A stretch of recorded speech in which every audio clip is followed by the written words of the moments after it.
অন্তর্বর্তীকালীন সরকার কি কি সংস্কার করতে চায় তা জনগণের সামনে তুলে ধরার দাবি জানিয়েছে বিএনপি।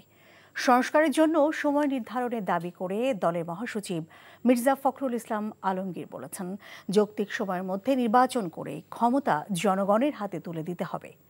ভারত এই অঞ্চলে প্রভুত্ব বজায় রাখতে চায় বলেও মন্তব্য করেন তিনি। ইমরুল আহসানের রিপোর্ট।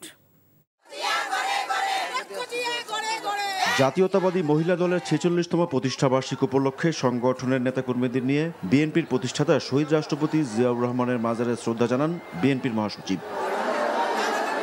এই সময় তিনি বলেন, ছাত্র জনতার আন্দোলনে যে বিজয় অর্জিত হয়েছে তার সুফল পেতে গণতন্ত্র ও আইনের শাসন প্রতিষ্ঠা করতে হবে।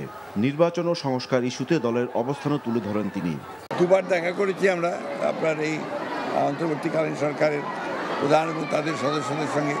প্রত্যেকবারই বলে এসেছি আমরা যে একটা সংস্কারগুলো ঘোষণা করে যেটা তারা করতে চান সেগুলো জনগণের সামনে তুলে ধরা এবং সেটার সময় নির্ধারণ করা, যাতে করে সুনির্দিষ্ট একটা যৌক্তিক সময়ের মধ্যে নির্বাচন হতে পারে এবং জনগণের ক্ষমতা জনগণের হাতে তুলে দেওয়া যেতে পারে, সেই ব্যবস্থা করার জন্য আমরা তাদেরকে অনুরোধ করি।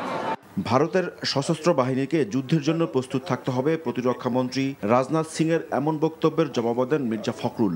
পার্শ্ববর্তী দেশগুলোর সঙ্গে তাদের যে রাজনীতি এবং তাদের যে আচরণ, সেটা কোন প্রেক্ষিতে তারা কীভাবে করছেন সেটা তারা ভালো বোঝেন, সেটা বলেছেন। কিন্তু দুর্ভাগ্যজনকভাবে আমরা দেখতে পাচ্ছি শুধু বাংলাদেশ নয়, পার্শ্ববর্তী দেশগুলোর সঙ্গেও ভারতের সম্পর্ক খুব ভালো যাচ্ছে না। এটা অন্যতম প্রধান কারণ আমার কাছে যেটা মনে হয় যে ভারত সবসময় একটা প্রভুত্ব একটা রাজনীতি তারা এই দেশগুলোর সঙ্গে করার পার্শ্ববর্তী দেশগুলোর সঙ্গে করেছে, যেটা ভারতের জন্য শুভ বয়ে আনবে না, পার্শ্ববর্তী দেশগুলোর জন্য শুভ বয়ে আনবে। সুতরাং পারস্পরিক সম্মানের ভিত্তিতে, মর্যাদার ভিত্তিতে, পারস্পরিক স্বার্থের ভিত্তিতে এই সম্পর্কে গড়ে তোলা উচিত বলে আমরা মনে করি। গণতন্ত্র পুনরুদ্ধারে বিএনপির আন্দোলন অব্যাহত থাকবে বলেও জানান বিএনপির মহাসচিব। Imrul Ahsan, NTV news, Dhaka.